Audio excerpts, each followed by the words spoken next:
Okay, last video में हमने 2020 के सी सेट के कॉम्प्रिहेंशन से रिलेटेड कुछ क्वेश्चंस देख लिए थे। कुछ ही क्वेश्चंस बचे हैं, आप इस वीडियो में उनको भी देख लेते हैं। ठीक है, ओके जी।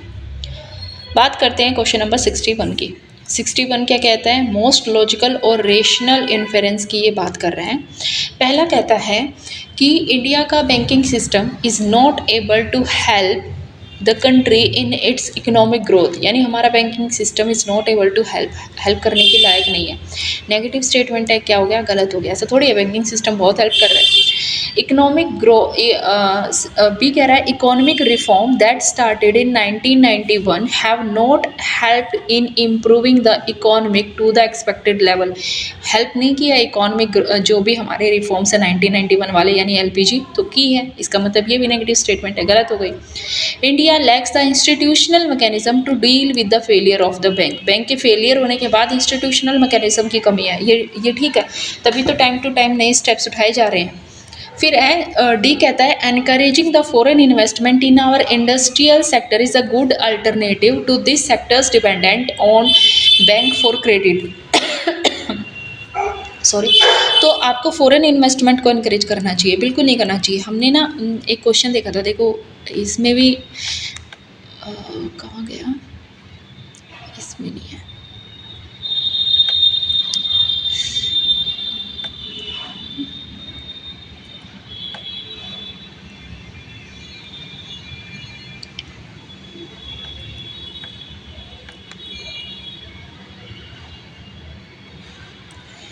कहाँ गया? देखो ये रहा question number 21।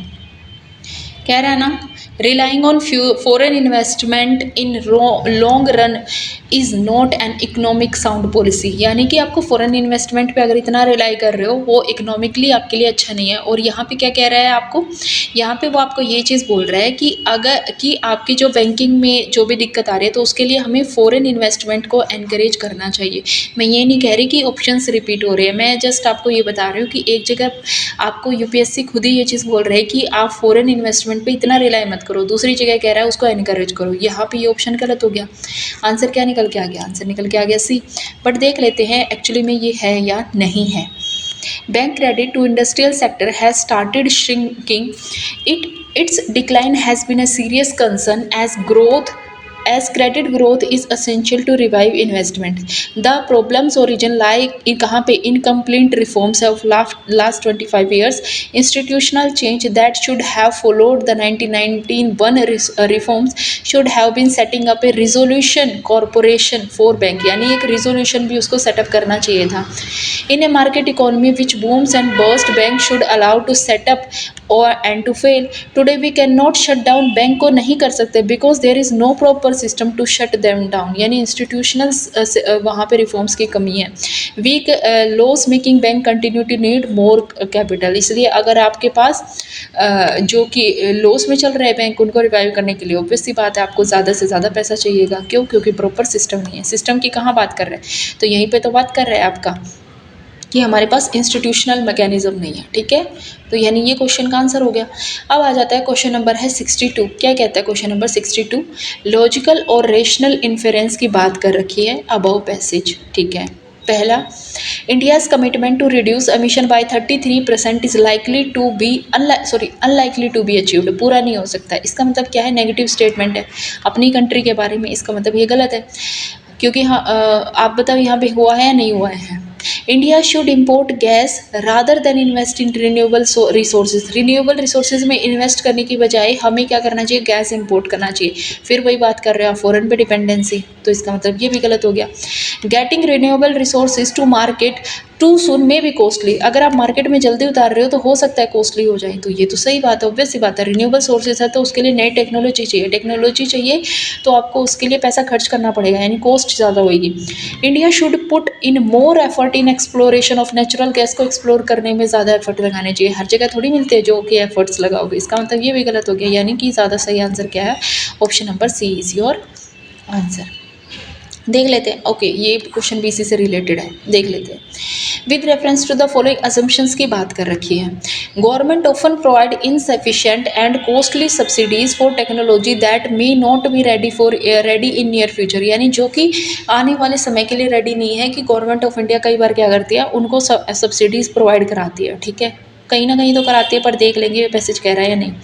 India's commitment to of reducing emission ये shall be based on the gas based economy, यानी अगर आपको अपना एमिशन का जो आपको अपना जो कमिटमेंट है कि हमें रिड्यूस कर देना है एमिशन 33%, वो कब किस पे बेस है, हमारा गैस बेस्ड इकोनॉमी पे नहीं, हम रिन्यूएबल सोर्सेज पे ध्यान दे रहे हैं ना, इसका मतलब ये गलत हो गया। और दूसरा, जहाँ पे अजम्पशंस है, अजम्पशंस में जो फैक्ट वाली स्टेटमेंट है वो तो ऑलरेडी गलत होती है। दैट मीन्स यहाँ से समझ में आता है या तो ऑप्शन 1 है या डी है, पर देख लेंगे क्या कहता है। India has tremendous potential for solar energy के लिए है, इसका मतलब रिन्यूएबल एनर्जी की बात कर रहे हैं। We will all realise that we have to set up burning fossil fuel to meet our energy need. हमें आज के टाइम पे तो वही बात है, फॉसिल फ्यूल का यूज़ कर रहे हैं, कोल का यूज़ कर रहे हैं, but certain renewable sources are still going through their cost curves and learning curves to get the required amount of output. इसका मतलब पैसा ज़्यादा लग रहा है ना। The Indian government has strongly committed to its target, ये कि हम इतना रिड्यूस करेंगे। Towards this it has initiated a strong push toward a gas based economy and also invest heavily in renewable energy, यानी दोनों की तरफ है, उसने गैस बेस्ड इकोनॉमी की तरफ भी जाना शुरू किया और हमने इन्वेस्ट करना शुरू किया है रिन्यूएबल एनर्जी में।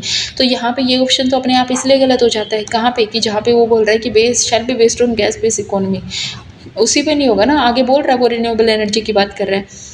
However, business houses are wary to invest too heavily in renewable energy at the time when the technology is not yet ready। इसका मतलब क्या हो गया आपका, यानी कि देखो यहाँ पे रहा, किंतु व्यापारी घराने ऐसे समय में जब तकनीक अभी भी तैयार नहीं है, नवीकरणीय ऊर्जा में भारी निवेश करने से हिचकिचा रहे हैं।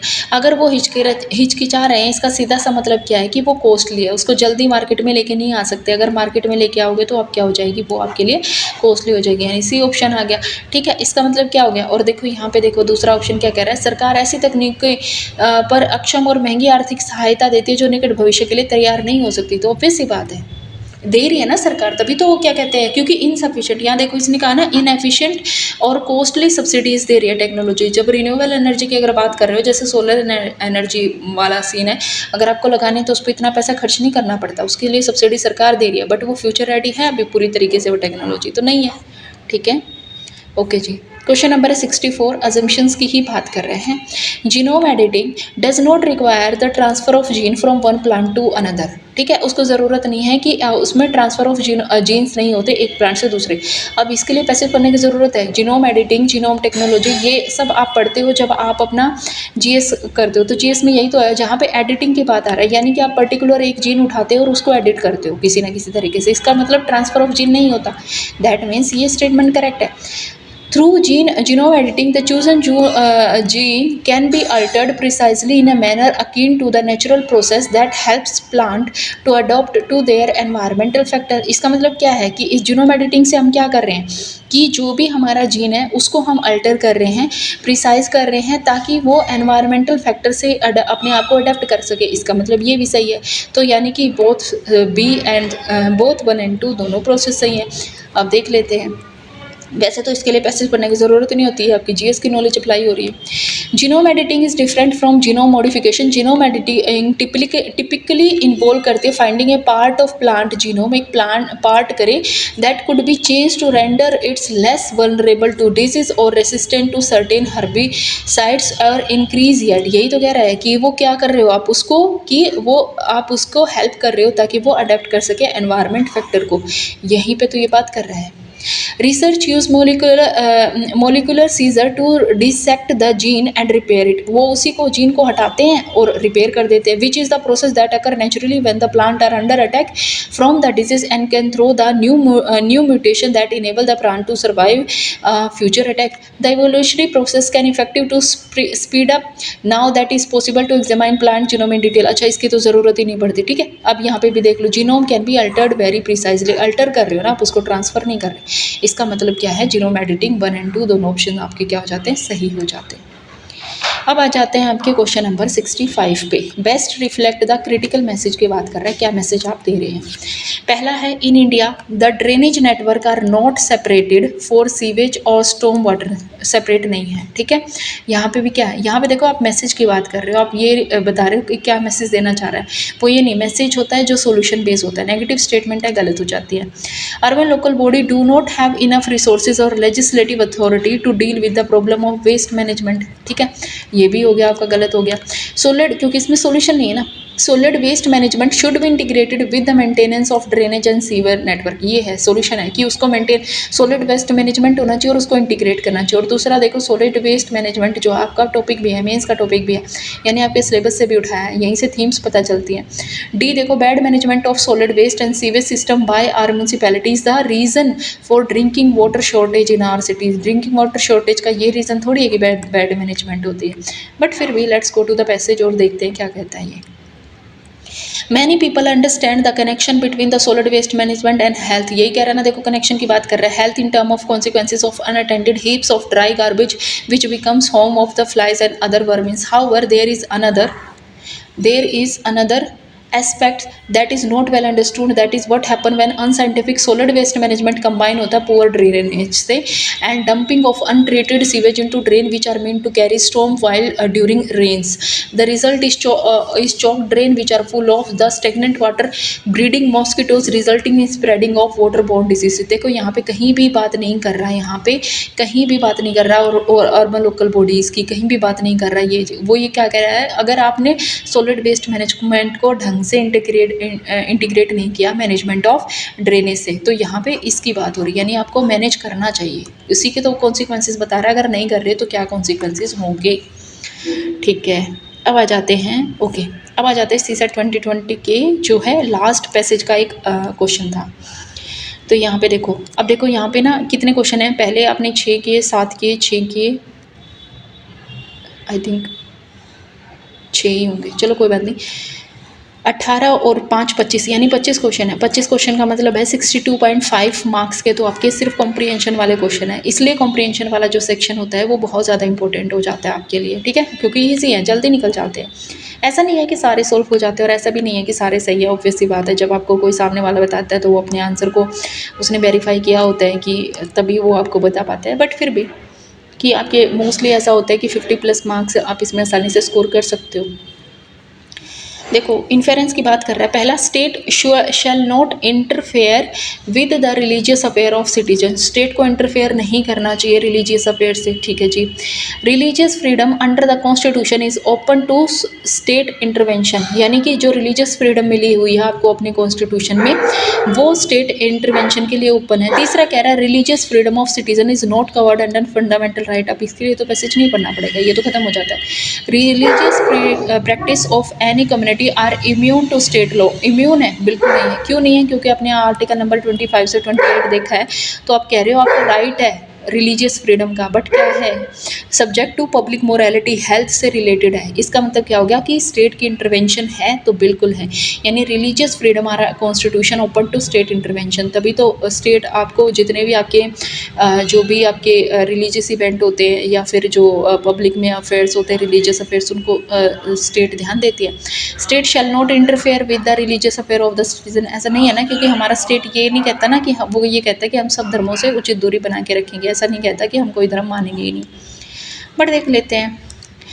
In Part 3 of the Constitution, which assure the people certain fundamental right, Article 25 proclaim all the persons are equally entitled to freedom of conscience and right freely to practice and propagate. Profess, practice and propagate. What people fail to notice that the proclamation is prefixed by the word subject to the public order, morality, health, or other provision in this part which are set condition proceeding for legal protection of religious. इसका मतलब state यहाँ पे इन सारे particular चीज़ों पे intervene कर सकता है। The closing word of this prefatory right in Article 25 virtually constitute a subordination clause, place, order, fundamental right mentioned in Part 3 over and above the right to religious freedom. Among these other fundamental right is right to equal protection of law, ठीक है। Assured that the outset and elaborated, ये देख लो यहाँ पे भी, that the state shall not deny equal protection of law to any person or group, नहीं करेगा तो उसको इंटरवेन तो करना ही करना पड़ेगा, that means क्या हो गया, option number B is your correct answer, ठीक है। तो 2020 के आपके जो कॉम्प्रिहेंशन वाले सेक्शन था वो सारा सेक्शन हो चुका है, उसमें हमने देख लिया कॉम्प्रिहेंशन को कैसे सोल्व करते हैं। अगर आपने इससे रिलेटेड दूसरी वीडियो ना देखी हो तो वो भी देख ले, दे आर क्वाइट हेल्पफुल। और अगर आपको ये वीडियो पसंद आया तो हमारे चैनल को लाइक शेयर सब्सक्राइब करें। मिलते हैं नेक्स्ट वीडियो में, till then thank you, bye bye.